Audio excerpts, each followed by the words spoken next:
नमस्कार मित्र हो, न्यू इंडिया करिअर फोरममध्ये आपलं सर्वांचं स्वागत आहे. CDPO डिपार्टमेंटल परीक्षा ही महाराष्ट्र लोकसेवा आयोगाद्वारा पार पडलेली आहे आणि आता पुढील जो महत्त्वाचा टप्पा आहे तो म्हणजे मुलाखतीच्या अनुषंगाने. तर मुलाखतीच्या अनुषंगाने तयारी कशी करावी, कंटेंट डेव्हलपमेंटच्या बाबतीत, डिलिव्हरी क्वालिटी असेल, पर्सनॅलिटीच्या बाबतीत काय मुद्दे विचारात घ्यावेत या अनुषंगाने आजचा हा व्हिडिओ आहे. तुमच्या मनामध्ये जो महत्त्वाचा प्रश्न पडला आहे की कट ऑफ किती लागेल आणि तयारी करावी का? बघा, ह्या दोन्ही प्रश्नांची उत्तरं जी आहेत ती फार असे सब्जेक्टिव्ह आहेत. का? कारण कट ऑफ किती लागेल हे महाराष्ट्रातला कुणीही व्यक्ती सांगू शकत नाही एक्सेप्ट MPSC. लक्षात घ्या. ओके, MPSCच तुम्हाला सांगू शकते आणि त्यासाठी थोडासा संयम आपल्याला ठेवणं गरजेचं आहे. अंदाज मात्र सगळे व्यक्त करू शकतात आणि अंदाज सगळे सांगू शकतात. मीही तुम्हाला यापूर्वी अंदाज सांगितलेला आहे. बघा, अंदाज जरी तो सांगितलं तरी ते कितपत खरं राहील हे कुणीही सांगू शकत नाही. त्यामुळे आम्ही अंदाज व्यक्त करू, त्यामध्ये विश्वास ठेवणं न ठेवणं हा तुमचा मुद्दा आहे. पेपरची काठिण्य पातळी, बसलेल्या उमेदवारांची संख्या, जे परीक्षेला उपस्थित होते, त्यानंतर एकंदरीत उपलब्ध जागा, मुलाखतीला बोलवणारी जी काही त्याची पटसंख्या असते ती असेल, म्हणजे त्याचा जो रेशो असेल, ह्या सगळ्या गोष्टी डिपेंड करतात, लक्षात घ्या. आणि त्यानंतर मग तो जाऊन कट ऑफ ठरतो. त्यामुळे यावर कुणीही निश्चित भाष्य करू शकत नाही.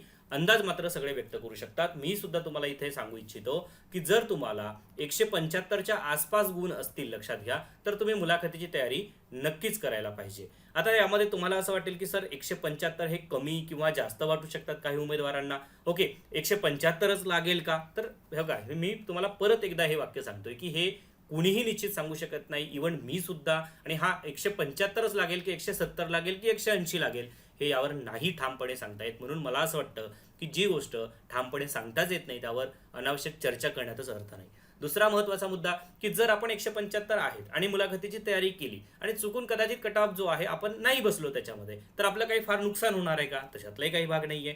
त्यामुळे बघा, हा विश्वास ठेवावं की नाही किंवा त्या अनुषंगाने तयारी करावी का नाही हा ज्याचा त्याचा प्रश्न आहे. ओके, आता मुख्य जो मुद्दा आहे तो म्हणजे की मुलाखतीची तयारी करत असताना काय मुद्दे विचारात घ्यावेत. तर पहिला महत्त्वाचा मुद्दा आहे तो म्हणजे कंटेंट, दुसरा महत्त्वाचा मुद्दा आहे डिलिव्हरी क्वालिटी आणि तिसरा महत्त्वाचा मुद्दा आहे पर्सनॅलिटी. हे जे तीन मुद्दे नक्की काय आहेत हे मी कशाच्या बेसिसवर सांगतोय की जे लक्षात घ्या, आपण सहाय्यक संचालक असेल, संशोधन अधिकारी असेल, सहाय्यक आयुक्त असतील, या क्लास 1 पदासाठी मुलाखती घेतल्या आणि जवळपास 350 ते 400 विद्यार्थ्यांसोबत 1 to 1 जेव्हा मुलाखती फेस टू फेस झाल्या त्यावेळेस समजलं की मुलाखतीच्या अनुषंगाने या तीन गोष्टी फारच महत्त्वाच्या आहेत. लक्षात घ्या, कंटेंटमध्ये काय विचार आपण करायला पाहिजे. तर जेव्हा कधी तुम्ही पॅनलच्या समोर असता, म्हणजे पॅनल म्हणजे काय, आता जर तुम्ही मागचे इंटरव्ह्यू जर तुम्ही बघितला तर इव्हन म्हणजे समाज कल्याण अधिकारीला फक्त 7 मिनिटं, मॅक्झिमम 5 ते 7 मिनिटं जनरल इंटरव्ह्यू झालेले आहेत. सहाय्यक आयुक्ताला मॅक्झिमम 10 मिनिटाचा इंटरव्ह्यू झालेला आहे. म्हणजे पॅनलचा इंटरव्ह्यू मी तुम्हाला सांगतो, ऍक्च्युअल इंटरव्ह्यू जो मुंबईमध्ये झालेला आहे. ओके, 10 मिनिटाच्या वर इंटरव्ह्यू होत नाहीत, जनरली तरी होत नाहीत. ओके, मग ह्याच्यामध्ये जे 10 मिनिटांमध्ये जी डिलिव्हरी क्वालिटी असते आणि जो कंटेंट असतो आणि जी ओव्हरऑल पर्सनॅलिटी असते तीच चेक केली जाते. मग ह्याच्यामध्ये कसं चेक केलं जातं? फॉर एक्झाम्पल, आता याच्यामध्ये जर तुम्ही उदाहरण घ्या, तुम्ही डिपार्टमेंटचे व्यक्ती आहात, बरोबर आहे. तुम्ही बघा, याच्यामध्ये काय होणार, मी अजून एक गोष्ट क्लिअर सांगतो. क्लिअर अशी गोष्ट आहे की बघा, राज्यसेवा किंवा इतर तत्सम पदांचे जे इंटरव्ह्यू असतात, जे अॅनी ग्रॅज्युएट ज्या एक्झामला आहेत त्यांचे इंटरव्ह्यू हे पूर्णतः वेगळे होतात. ही गोष्ट लक्षात घ्या. कसे? तर ते जनरल इंटरव्ह्यू होतात, जसं की आता करंट अफेअर्सच्या अनुषंगाने असतील, सोशल मुद्दे असतील, पर्सनल डॅप असेल, या अनुषंगाने. पण डिपार्टमेंटच्या इंटरव्ह्यू जर तुम्ही पाहिलात किंवा जर तुम्ही विभागामध्ये ऑलरेडी जर काही वर्ष काम केलेले उमेदवार कर्मचारी असतील त्यांचे इंटरव्ह्यू हे वेगळ्या पद्धतीने होतात. हे यापूर्वीच्या जर प्रशासकीय अधिकारी पदासाठी तुम्ही इंटरव्ह्यू दिलेला असेल किंवा तुम्ही इतर पदांसाठी सुद्धा अधीक्षक असेल किंवा सुपरिटेंडंट असेल याच्यासाठी जर तुम्ही हे करत असाल, तर मी तुम्हाला हे निश्चित सांगू शकतो की जर तुम्ही डिपार्टमेंटचे व्यक्ती आहात तर तुम्हाला डिपार्टमेंटच्या अनुषंगाने कंटेंट डेव्हलप करावा लागतो. त्यानंतर दुसरी गोष्ट अशी असते की डिलिव्हरी क्वालिटी. बऱ्याचदा काय होतं की आपल्याकडे कंटेंट बऱ्यापैकी आपण डेव्हलप करतो, तयारी करतो, योजना वाचतो, धोरणं वाचतो, वेबसाईट पाठ करतो, सगळं करतो, पण ते डिलिव्हरी क्वालिटी जेव्हा ऐन वेळेवर आपल्याला एखादी गोष्ट सांगायची असते, पटवून द्यायची असते, तेव्हा ती पटवून देता येत नाही किंवा सांगता येत नाही, ती कमी शब्दात बोलता येत नाही. बऱ्याचदा आपला आवाज किंवा ह्या सगळ्या गोष्टी, खूप सगळ्या गोष्टी डिपेंड करतात मुलाखतीला. ही गोष्ट लक्षात घ्या. आणि हे सुद्धा आवर्जून सांगतोय की मुलाखतीला मिनिमम मार्क जर आले नाही तर तुमचे लेखीला 400 गुणांपैकी जर 399 जरी असतील तरी तुम्ही पात्र ठरणार नाही. ही गोष्ट लक्षात घ्या. ओके, तर मुलाखतीला मिनिमम जे गुण आहेत, ओके, 41%, तर तेवढे आलेच पाहिजेत, लक्षात घ्या, 50 पैकी. ओके, तर त्याच्यामुळे हा जो मुद्दा आहे, ओके, तर हा विचारात घेण्यासारखा आहे. कंटेंटच्या अनुषंगाने काय आणि कशी तयारी करायला पाहिजे, तर मी असं सांगेन याच्यामध्ये की तुम्ही पहिली गोष्ट तुमच्या डिपार्टमेंटची जी वेबसाईट आहे ती व्यवस्थित फॉलो करा, ती अभ्यास करा. ओके. त्याच्यामध्ये बघा कितीही जर आपण याच्यामध्ये हे केलं तर आपल्या हातात मोबाईल आहे तरी सुद्धा ते वाचन करून जर त्या पद्धतीने आपण त्याची तयारी केली नाही तर त्याला काही अर्थ नाही आहे. ओके. त्यामुळे तुम्ही WCDची वेबसाईट असेल म्हणजे आपल्या वुमन अँड चाइल्ड डेव्हलपमेंटची, त्यानंतर तुम्हाला आपली ICDSची वेबसाईट असेल, या दोन्ही गोष्टी तुम्हाला फॉलो करायच्या आहेत, तुम्हाला ते अभ्यास करायचा आहे. त्यानंतर मग दुसरी गोष्ट असते की याच्यामध्ये अजून एक गोष्ट ऍड करायची, ती म्हणजे पर्सनल याचा अर्थ काय की जसं की पर्सनल इन्फॉर्मेशन आहे. असं नाही की आता बघा हा इंटरव्ह्यू पॅनल आहे असं गृहीत धरा तुम्ही आता. ओके. मग या इंटरव्ह्यू पॅनल समोर तुम्ही इथे बसलेला आहात आणि इथे एक मेंबर बसलाय, इथे एक मेंबर बसलाय, इथे एक मेंबर बसलाय. हा मेंबर जो आहे तो तुमच्या डिपार्टमेंटचा व्यक्ती आहे असं गृहीत धरा. म्हणजे डिपार्टमेंटची जी काही IAS अधिकारी असतील, सचिव, सेक्रेटरी, उपसचिव, जे कोणी उपायुक्त वगैरे असतील ते असतील. इथे 2 पॅनल मेंबर असू शकतात जे आपल्या आयोगाचे सदस्य, माननीय सदस्य राहिलेले आहेत. ओके. तर ह्याच्या राहिलेले आहेत याचा अर्थ आहेत. ओके. मग ह्याच्यामध्ये जर तुम्ही पाहिला तर एक गोष्ट तुम्हाला लक्षात येईल की डिपार्टमेंटची व्यक्ती तुम्हाला डिपार्टमेंटच्या अनुषंगाने क्वेश्चन्स विचारेल, यापैकी पण विचारेल, पण यातली एक व्यक्ती अशी असते की जे तुम्हाला जनरल क्वेश्चन्स विचारते. जनरल क्वेश्चन्स याचा अर्थ काय की तुम्ही आता सध्या ज्या पदावर काम करत आहात, त्यानंतर दुसरी गोष्ट आहे की तुम्ही तुमचं जे एज्युकेशन बॅकग्राऊंड आहे ते, त्यानंतर तुम्ही ज्या जिल्ह्यातून बिलॉंग करता, जिथे नोकरी करता तो भाग. सो ओव्हरऑल ह्या सगळ्या गोष्टी ज्या आहेत त्या फार मॅटर करतात. एखादी व्यक्ती म्हणजे या 3 पैकी जर एखादी सदस्य जर तुमच्या जिल्ह्यात काम करून गेलेली असेल, काही वर्ष तिथे राहिलेली असेल, वास्तव्यात राहिलेली असेल किंवा कुठल्या अनुषंगाने तिथे व्हिजिट केली असेल आणि त्या व्यक्तीला पर्टिक्युलर तुमच्या जिल्ह्यातल्या एखाद्या गोष्टींबद्दल इंटरेस्ट असेल तर 100% तुम्हाला तिथे रिफ्लेक्शन जाणवेल. ओके. हा आमचा पूर्वानुभव आहे. त्यामुळे हा एक भाग तुम्हाला इथे लक्षात घेण्यासारखा आहे. त्यामुळे कंटेंटमध्ये तयारी करत असताना मार्केटमध्ये काय होतं की तुम्हाला आता बऱ्याचदा असं होतं की चला नाही इंटरव्ह्यूची तयारी करायची आहे, वेगवेगळ्या क्लासेसवाल्यांनी जाहिरात केली आहे. अरे बाबा तिथे क्वेश्चन्स काय विचारतात, तुम्हाला चालू घडामोडी विचारतील, भारत आणि इतर यांचे युद्धावरचे परिणाम भारतावर काय होणार आहेत, पेट्रोलचे भाव महागणार आहेत का, डिझेल कसं होणार आहे, एकंदरीत मग भारताच्या परराष्ट्र धोरणाचं सांगा, असे क्वेश्चन्स येणार नाही आहेत मित्र. ही गोष्ट लक्षात घ्या. क्वेश्चन्स जे विचारले जातील, तुमची जी काही डिपार्टमेंट आहे, तुमच्या कार्यजबाबदाऱ्या आहे. आणि अजून एक महत्त्वपूर्ण इथे मुद्दा सांगू इच्छितो की जे आता आपली जी जाहिरात आहे, जाहिरात 125च्या अनुषंगाने अजूनही कार्यजबाबदाऱ्या आयोगाने प्रसिद्ध केलेल्या नाही आहेत. ओके. तर ह्याच्यामध्ये काही दिवसात ते आयोगाने प्रसिद्ध करू शकतं. दुसरी गोष्ट, यापूर्वीच्या जर तुम्ही ओव्हरऑल पाहिला तर जिल्हा महिला बालविकास अधिकारी हे आपले आहरण संवितरण अधिकारी म्हणून काम करत असतात. तर इथे जर तुम्हाला ती जबाबदारी असेल तर त्या अनुषंगाने सुद्धा प्रश्न येतात. आणि सद्यस्थितीत तुम्ही ज्या पदावर काम करत आहात, फॉर एक्झाम्पल आता डिपार्टमेंटमध्ये जर तुम्ही आहात, सुपरवायझर आहात, मग सुपरवायझर असाल तर तुम्हाला सुपरवायझरच्या अनुषंगाने काय काम करावे लागतात, त्याच्यामध्ये येणारी आव्हानं कोणती आहेत, हा सुद्धा महत्त्वाचा भाग आहे त्याच्यामध्ये. त्यानंतर म्हणून कंटेंटच्या अनुषंगाने एक गोष्ट करा, एक गोष्ट डिपार्टमेंट करा आणि दुसरी गोष्ट पर्सनल करा. ओके. मग ही कंटेंट झालं. मग याच्यासाठी काही पुस्तकं घ्यावे लागतील का, तर अजिबात नाही. मी तुम्हाला परत सांगतोय की म्हणजे बऱ्याचदा काय होतं, बेसिक क्वेश्चन्स विचारले जातात, म्हणून मी तुम्हाला इथे एक्सप्लेन करतोय की तुम्हाला फक्त वेबसाईट फॉलो करायची आहे आणि त्याच्यानंतर तुम्हाला पर्सनल टॅब जो आहे तो तुमचा त्या अनुषंगाने तयारी ठेवायची आहे. ओके. म्हणजे फॉर एक्झाम्पल आता तुम्ही बुलढाण्याचे आहात, मग बुलढाण्याच्या अनुषंगाने बुलढाण्याचं भौगोलिक वैशिष्ट्य काय आहे, तुम्ही कुठे बुलढाण्याच्या पर्यटन स्थळाला फिरायला गेला आहात का. ओके. हे जनरल क्वेश्चन्स, त्याचं वैशिष्ट्य काय ते तुम्हाला सांगता आलं पाहिजे. दुसरी गोष्ट डिलिव्हरी क्वालिटी. आता डिलिव्हरी क्वालिटी म्हणजे काय आहे, अशी मी जसं उल्लेख केला की कंटेंट असूनही जर तो व्यक्त होता येत नसेल तर ते डिलिव्हरी क्वालिटीमध्ये एक कुठेतरी कमतरता ठरते. म्हणून अगदी बऱ्याचदा लोकांकडे काय कंटेंट पण असतो, बोलता पण येतं आणि ते इतकं बोलतात की अक्षरशः ते पॅनल मेंबरला म्हणावं लागतं की थांबा आता. ओके. मग तसं पण करायचं नाहीये. अगदी कमी आणि मोजक्या शब्दात लक्षात घ्या. ओके. अगदी मोजक्या शब्दामध्ये ती गोष्ट अगदी पॉईंटशीर आपल्याला जर ती सांगता आली तर त्याला डिलिव्हरी क्वालिटी म्हणतात. ओके. तर हीच गोष्ट आपल्याला यामध्ये मॉकमध्ये करून घेता येईल. त्यानंतर तिसरा महत्त्वाचा मुद्दा. ओके. इव्हन आता आम्ही सहाय्यक आयुक्ताला सुद्धा एक ऑब्झर्व केलं. मी अनेक उमेदवारांना हा प्रश्न विचारला की तुमचं इंट्रोडक्शन सांगा थोडक्यात. आता जेव्हा इंट्रोडक्शन सांगा असं म्हटलं तर लगेच मुलांनी सुरुवात करायची की सर माझी 10वी या कॉलेजमध्ये या संस्थेमध्ये इथून झाली, मला 10वीला एवढे गुण होते, मला एवढे पर्सेंटेज होते, मग 12वी मी इथून केली, मग त्याच्यानंतर पदवी मी इथून केली, मग माझं एकंदरीत पोस्ट ग्रॅज्युएशन या विषयात झालं, मग मी इथे जॉब केला किंवा पर्टिक्युलर जे काही तयारी केली. मग हे सगळं डिलिव्हर करायला लक्षात घ्या हे जवळपास तुमचे 2 ते 2.5 मिनिटं जातात. बरोबर आहे की नाही, मिनिमम तुम्हाला सांगतोय. मग आता हे सगळं 10वी पासून सांगायची गरज नाही. जेव्हा आपल्याकडे कमी वेळ असतो तेव्हा तुम्ही असं म्हणू शकता की माझं सर या विषयात मी ग्रॅज्युएट आहे, या विषयात मी पोस्ट ग्रॅज्युएट आहे आणि मागच्या एवढ्या वर्षापासून मी या विभागात कार्यरत आहे. That's it. बरोबर आहे की नाही.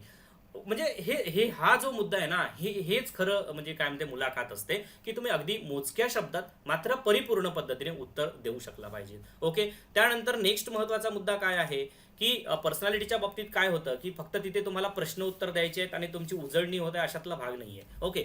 तिथे तुमचा इंटरव्ह्यू जो असतो फक्त बघा लक्षात घ्या, मी यापूर्वीचा एक्सपिरियन्स जसं सांगितला, की एक 10 मिनिटाच्या वर इंटरव्ह्यू चालत नाही.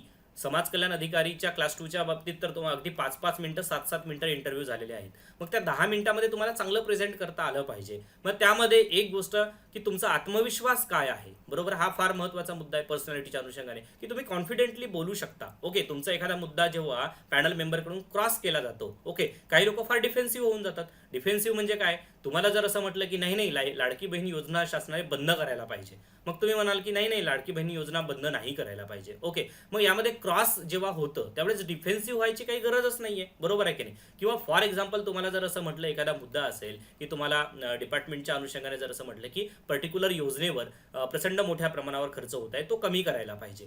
मग त्या अनुषंगाने जर तुमचं मत असेल की खरंच तुमच्या अनुषंगाने जर ती जर योजना जर असेल जी तुम्हालाही असं वाटतं की ती कमीच करायला पाहिजे, खरोखरच हे, मग तो मुद्दा पटवून देत असताना कुठल्याही पद्धतीने वेलफेअर घटकाला त्याच्यामध्ये कोणी म्हणजे हे होत बाधा पोहोचता कामा नये, हा विचार सुद्धा त्याच्यामध्ये घेणं गरजेचं आहे. ओके. नाही नाही मग ती सरसकट योजनाच बंद करायला पाहिजे. म्हणजे हे तुम्हाला चेक करत असतात की तुम्ही शासन धोरणांकडे कशा पद्धतीने बघता. ओके. आणि ह्या प्रश्नांची उत्तरं ही अशी सब्जेक्टिव्ह असतात, व्यक्तीनुसार भिन्न असतात, ती एका साच्यात बसवता येत नाही, ही गोष्ट लक्षात घ्या. ओके. त्यामुळे हा एक मुद्दा असतो आणि अशा सर्वांगीण दृष्टिकोनातून विचार करून मग मुलाखत दिली जाते. मित्र हो, सहाय्यक संचालक संशोधन अधिकारीला राज्यात पहिला आलेला विद्यार्थी हा आमचा इंटिग्रेटेड बॅचचा विद्यार्थी राहिलेला आहे. हे मी तुम्हाला वेगवेगळ्या व्हिडिओमध्ये सांगितलेलं आहे. ओके.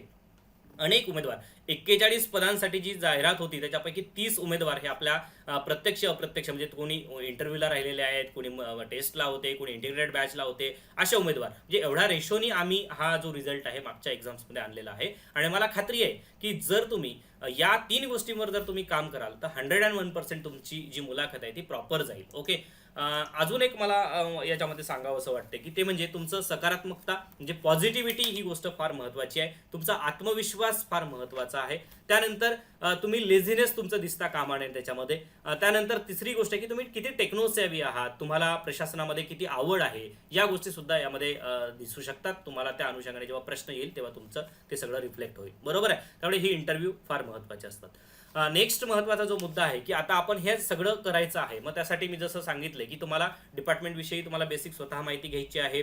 कार्यजबाबदाऱ्या ज्या आहेत, जसं की आता तुम्ही ऑलरेडी विभागात काम करता, तुमचे CDPO असतील त्या अनुषंगाने चर्चा करा, त्यांच्या विभागाच्या अधिकाऱ्यांशी चर्चा करा. ओके. पेपर रिडिंग करत करत राहा. म्हणजे महिला व बालकांच्या अनुषंगाने जे मुद्दे असतात आणि जे वर्तमानपत्र किंवा यामध्ये येतात, तर त्याचं एकंदरीत रिफ्लेक्शन जे आहे ते तुम्हाला इथे कुठेतरी दिसू शकतं. म्हणजे जे काही शासकीय धोरणं असतील किंवा योजना असतील त्यामधील जे काही लूपहोल्स असतील, त्याच्या अडचणी असतील, त्याची आव्हानं असतील, त्या अनुषंगाने एखाद दुसरा प्रश्न इथे विचारला जाऊ शकतो. ओके. सो प्रोफेशनल लुकसाठी तयारी करा. त्यानंतर योग्य पोशाख, जसं मी तुम्हाला मागे सांगितलं, ब्लेझर घाला तुम्ही शक्य असेल तर. मी तुम्हाला माझे काही मॉक घेतलेले जे व्हिडिओज आहेत ते आम्ही यूट्यूब चॅनलला उपलब्ध करून देत आहोत एक. तर त्याच्यामध्ये तुम्हाला लक्षात येईल वेळेचं नियोजन महत्त्वाचं असतं, की म्हणजे आपल्याला 10 मिनिटामध्ये स्वतःचं प्रेझेंटेशन करायचं आहे, एक प्रकारे कम्युनिकेशन करायचं आहे, तर त्यावेळेस वेळेचं भान आपल्याला असणं गरजेचं आहे. ओके. स्पष्ट संवाद, बऱ्याचदा अशा अनेक उमेदवारांच्या मी मुलाखती घेतल्या, त्याच्यामध्ये अनेक उमेदवार अत्यंत म्हणजे हळू आवाजात बोलतात, म्हणजे ते इव्हन पॅनल मेंबरला सुद्धा आवाज जात नाही. मग असं करून चालणार नाही, आत्मविश्वासाने बोलावं लागणार आहे. सो ह्या सगळ्या गोष्टी डिपेंड करणार आहेत. मुलाखतीच्या अनुषंगाने NICF जे आहे तुमचं मार्गदर्शन उपलब्ध करून देत आहे. यामध्ये त्याची जी प्रोसेस आहे मी तुम्हाला सांगतोय. ह्यामध्ये असं आहे की जे तुमची जी नावनोंदणी आहे ती या 922696 या नंबरवर तुम्हाला तुमचं MPSC प्रोफाईल जे आहे ती PDF पाठवायची आहे. ओके. त्याची कुठली लिंक शेअर करायची नाही आहे, तुम्हाला PDF डाउनलोड करायची आहे तुमच्या MPSCच्या प्रोफाईलवरनं आणि ती तुम्हाला आम्हाला पाठवायची आहे. त्याच्यामध्ये तुमचं नाव असेल, तुमचं एज्युकेशन, तुमचा जिल्हा, तुम्ही किती वर्षापासून कार्यरत ते दिसेल. ह्या सगळ्या गोष्टी दिसतील तेव्हाच आम्हाला तुमच्यावर क्वेश्चन्स विचारता येईल. प्रोफाईलशिवाय काहीही शक्य नाही. ओके. दुसरी गोष्ट, त्यानंतर त्याची ₹1000 फीज आहे. त्यावर तुम्हाला पेमेंट डिटेल्स पाठवले जाईल, QR कोड असेल किंवा काय, त्यावर ₹1000 पेमेंट करून तुम्ही नावनोंदणी करायची आहे. 5 जून नंतर जे काही नावनोंदणी झालेले उमेदवार आहेत त्या सर्व विद्यार्थ्यांना मुलाखतीची जी वेळ आहे ती निश्चित केली जाईल. मुलाखती कधी असेल तुमची, झूम मीटिंगद्वारे ही मुलाखत घेतली जाणार आहे, त्याचं वेळापत्रक बनवावं लागणार. मी सगळ्यांसोबत फोनवर नाही बोलू शकत, ही गोष्ट तुम्ही समजून घ्या. प्रत्येकाला काय असं वाटतं की नाही नाही मला फोन करायचा आहे, मला बोलायचं, अरे पण कसं शक्य आहे, मला हे एवढं शक्य नाही आहे. त्याच्यामुळे तुम्ही ही गोष्ट लक्षात घ्या की याच्यामध्ये तुम्ही नावनोंदणी करा. जे काही टाइम टेबल असेल त्याचं वेळापत्रक आम्ही सांगू तुम्हाला की या दिवशी तुमचं या वेळेस इंटरव्ह्यू शक्य आहे का. जर तुमचं त्यावेळेस शक्य असेल तर तुमचं ते टाइम स्लॉट जो आहे तो बुक करता येईल आणि त्यानुसार मग 10 ते 15 जूनच्या दरम्यान ही तारीख व्हॅरी होऊ शकते. त्याच्यामध्ये आपण झूम मिटिंगद्वारा पहिला मॉक इंटरव्ह्यू घेऊ. त्यानंतर मग मॉक इंटरव्ह्यू जे आहेत, जेव्हा आयोगाच्या मुलाखती प्रत्यक्ष मुंबईमध्ये जेव्हा होतील त्याच्या 2-3 दिवस आधी पुण्यामध्ये तुम्हाला जर ऑफलाईन स्वरूपात 1 to 1 face to face interview द्यायचा असेल तर तुम्ही त्यावेळेस आमच्याकडे येऊन देऊ शकता. वेगळी फीस त्यावेळेस नसेल, ही 1000 रुपये हीच त्याची फीस त्यावेळेस सुद्धा असेल. ओके, तर हा एक भाग त्याच्यामध्ये आहे. सो मित्र हो, अशा पद्धतीने मला असं वाटतं की जे महत्त्वाचे मुद्दे आहेत त्यामध्ये मी तुम्हाला सांगितले. जर याच्यामध्ये एक गोष्ट लक्षात घ्या, हा कंटेंटच्या बाबतीत असेल, डिलिव्हरी क्वालिटी आणि पर्सनॅलिटी हे 3 मुद्दे जर तुम्ही प्रॉपर हे विचारात घेऊन तयारी केलात तर ते उत्तम राहील. ही गोष्ट लक्षात घ्या. ठीक आहे, थँक्यू सो मच.